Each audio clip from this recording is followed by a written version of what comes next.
Hey guys, welcome back to my channel. అందరికీ నేను నమస్కారాలు.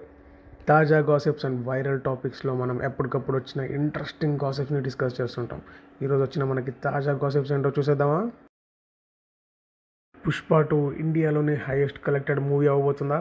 చూద్దాం. పుష్ప 2 ఇండియాలో ఫస్ట్ డే నుంచి అన్ని రికార్డ్స్ బద్దలు కొట్టుకుంటూ వస్తుంది. Baahubali 2 life time collection 1800 crores అండి.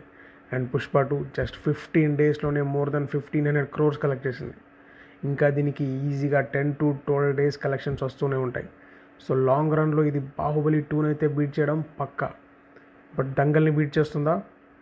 ఎందుకంటే Dangal total collections after China release 2000 crores ఉంది. లాంగ్ రన్లో ఏమవుద్దో వెయిట్ చేసి చూద్దాం. నందమూరి బాలకృష్ణ గారి కొడుకు Mokshagna Tej Zombie Reddy and Hanuman movie director Prashanth Varma గారితో తన ఫస్ట్ మూవీ చేస్తున్నాడని అనౌన్స్ అయింది. బట్ రీసెంట్గా ప్రశాంత్ వర్మ గారు పీవీసీ యూనివర్స్లో మూవీస్ అన్నీ అనౌన్స్ చేస్తున్నారు. అండ్ దాంట్లో ప్రభాస్తో కూడా ఒక మూవీ ఉందని స్ట్రాంగ్ రూమర్స్. సో మోక్షజ్ఞతో మూవీ క్యాన్సిల్ అయిపోయిందని టాక్. బట్ ప్రొడ్యూసర్స్ ఇవన్నీ రూమర్సే అని తొందరలో అఫీషియల్ అనౌన్స్మెంట్ వస్తుందని చెప్పారు. నాకైతే ఈ ప్రాజెక్ట్ డౌటే అండి. ఎందుకంటే ప్రశాంత్ వర్మ గారి పీవీసీ యూనివర్స్ వల్ల టూ మెనీ కమిట్మెంట్స్ ఉన్నాయి. ఒకవేళ ప్రెషర్కి తను మూవీ స్టార్ట్ చేసినా తను పూర్తిగా మూవీని హ్యాండిల్ చేయకుండా తన సూపర్విజన్లోనే వేరే వాళ్ళతో హ్యాండిల్ చేపిస్తాడని నా ఒపీనియన్. అల్లు అర్జున్ అరెస్ట్ పైన ఆర్జీవి గారు కొత్త ట్వీట్ వేశారు. ఏంటంటే యాక్టర్స్ అందరూ అల్లు అర్జున్ అరెస్ట్కి వ్యతిరేకంగా పోరాడాలి. ఎందుకంటే వాళ్ళు ఫేమస్గా ఉండడం వాళ్ళు తప్పు కాదు. అండ్ నా మూవీ శ్రీదేవి గారు యాక్ట్ చేసినప్పుడు తన కోసం వచ్చిన ఫ్యాన్స్లో 3 చచ్చిపోయారు. ఇప్పుడు శ్రీదేవిని అరెస్ట్ చేయడానికి స్వర్గంకి పోతారా అని బ్రూటల్గా క్వశ్చన్ చేశారు. నా ఒపీనియన్ ఏంటంటే ఈ మిస్టేక్ అల్లు అర్జున్ది కాదు, అలానే పోలీస్ది కూడా కాదు. Things go wrong in chaos places and we can't stop chaos from happening.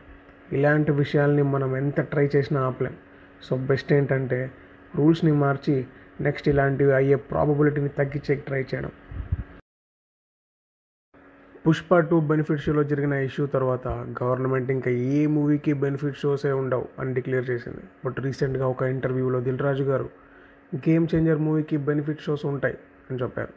నా ఒపీనియన్ ఏంటంటే పుష్ప 2 ఇష్యూ ఇంకా చాలా రీసెంట్ది కాబట్టి ఆ కేసు ఇంకా సాల్వ్ అవ్వలేదు కాబట్టి గేమ్ చేంజర్కి బెనిఫిట్ షోస్ ఉండవు అనిపిస్తుంది.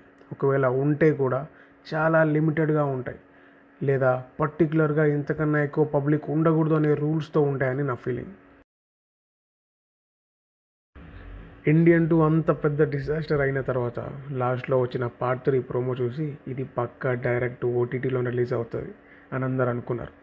ఎందుకంటే ఇండియన్ 2 మూవీ ఇచ్చిన ఫీలింగ్ అలాంటిది. బట్ రీసెంట్గా శంకర్ గారు ఒక ఇంటర్వ్యూలో నేను ఇండియన్ 2కి ఇంత హార్ష్ రెస్పాన్స్ వస్తుందని అస్సలు ఎక్స్పెక్ట్ చేయలేదు అని చెప్పారు. అండ్ ఇండియన్ 3 డైరెక్ట్గా ఓటీటీలోనే వస్తుంది అని అందరు అంటున్నారు. బట్ అవన్నీ రూమర్స్. ఇండియన్ 3 థియేటర్లోనే రిలీజ్ అవుతుంది అని అన్నారు. నా ఒపీనియన్ ఏంటంటే this is the worst decision అని. మూవీ పార్ట్ 2 కన్నా బాగున్నా దీన్ని చూడడానికి ఎవ్వరూ థియేటర్కి వెళ్ళరు.